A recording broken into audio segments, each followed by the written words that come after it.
What is happening in internet? J Gaming Dude here, and I've been feeling a little bit nostalgic, so I thought, you know what, I'm gonna go through some of the original booster packs for Yu-Gi-Oh! And actually look at them. So I have here the Legend of the Blue Eyes White Dragon, which was actually the first booster pack that released for Yu-Gi-Oh! In English, and I thought, you know what, I'll pick 5 of the most impactful cards in the pack.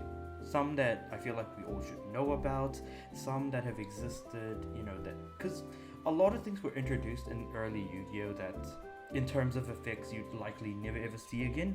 Stuff like being able to resolve effects turns later and things like that. So I thought I'll pick 5 very specific cards that kind of represent what the Legend of Blue Eyes White Dragon is to Yu-Gi-Oh! And hopefully how it kind of has affected as time has gone on. So the first and foremost, the card on my list is actually going to be Exodia The Forbidden One. So Exodia has been there from the very beginning, and I'll just read about the card here. But it's a Dark Spellcaster level 3 effect monster. If you have right leg of the Forbidden One, left leg of the Forbidden One, right arm of the Forbidden One, left arm of the Forbidden One, in addition to this card in your hand, you win the duel. And so we don't actually, there are a good amount of alternate win conditions. Exodia was the first. And Exodia is also very much a very noteworthy card because it's very iconic. I feel like anyone who knows Yu-Gi-Oh! Should know Exodia, for sure. So this is one of those cards that's going to be forever limited, given that, you know, you need one of every piece. And, you know, you can only have max one piece of each, or one copy of each piece. So there's that as well. I think it's forever limited. Yeah. I mean, this card was made to be on the limited list anyways. But yeah, Exodia, for sure, definitely an impactful and a notable card in the original pack.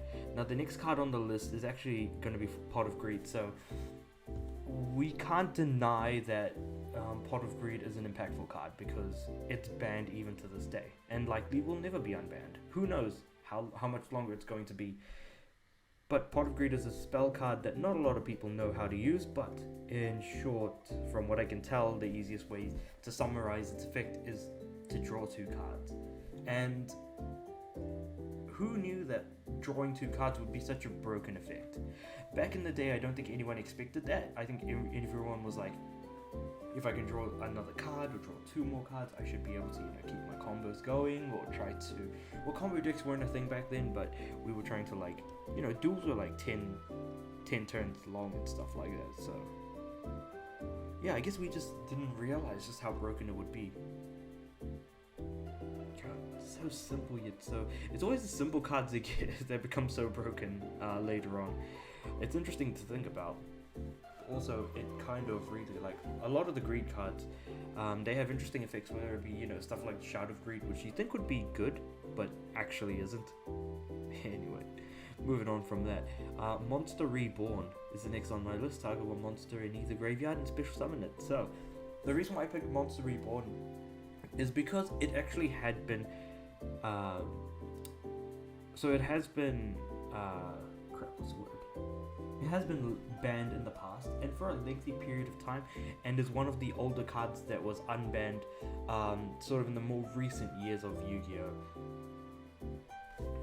And I think it's limited now? Yeah, it's just limited, so the power of being able to take cards from your opponent or your own graveyard and being able to then use that and then combo off it, it just is kind of, if it exists as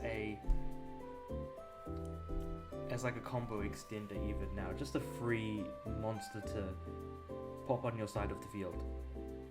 Still though, I don't really understand what the actual symbol for this was supposed to be. It'll be interesting to actually sort of, you know, read into it a little bit more, but I think I'll do that a little bit later.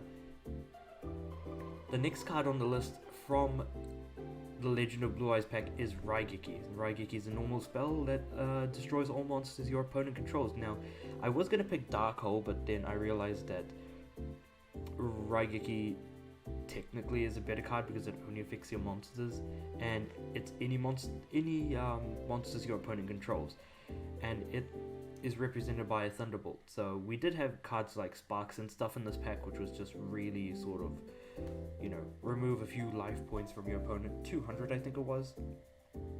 But yeah, this and Pot of Greed were a couple of the more sort of like really, really good cards in the pack. And it's interesting that there's no drawbacks, there's no paragraphs of actual text. It's just simple one sentence text. And as of right now, I'm pretty sure that Raigeki was also banned for a decent amount of time, so again that also kind of falls in the same category of Monster Reborn, where it was banned for an incredibly long time and then unbanned as of the more sort of recent years of Yu-Gi-Oh!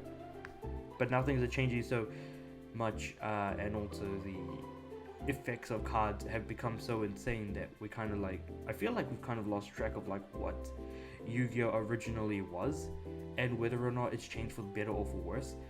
It really, really depends on who you ask. For me, I think it has changed for the worse, but it's just a matter of when did that start happening? When did this whole changing for the worst actually happen? But I digress. And finally, the title card of The Legend of the Blue Eyes White Dragon booster pack, that is none other than the Blue Eyes White Dragon. God, man. A normal monster. 3000 attack, 2500 defense, level 8 normal dragon monster. Light attribute, this legendary dragon is a powerful engine of destruction, virtually invincible. Very few have faced this awesome creature and lived to see the tale. Now I could have put in Red Eyes Black Dragon, I could have put in Dark Magician, and all three of these cards are just as likely to be in the spot because they all are not only original monsters, but all three of them are in fact their own archetypes. We've now got the Blue Eyes archetype, we've got the Dark Magician archetype with cards, so with Blue Eyes White Dragon we've got Maiden with Eyes of Blue, Burst Stream of Destruction. So Maiden with Eyes of Blue is an effect monster that allows you to easily bring out a Blue Eyes White Dragon. Burst Stream of Destruction, if you control a Blue Eyes, destroy all monsters your opponent controls. However, your Blue Eyes White Dragons can't attack this turn. White Stone of Legend. We had a lot of good cards. And then we've got Dark Magician with cards like Magician Souls, Red Eyes Black Dragoon,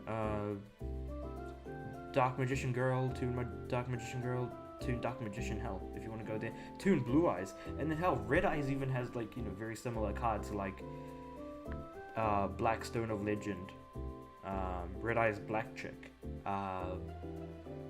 Red Eyes Toon Dragon. There's a lot of good stuff, so I feel like all three of these cards could absolutely have been on this list. But yeah, so to me, the Exodia cards for an alternate win condition, how broken Pot of Greed is, and even now fundamentally speaking, Monster Reborn just being a very noteworthy card that I feel like we all should know about because it's so iconic within Yu-Gi-Oh!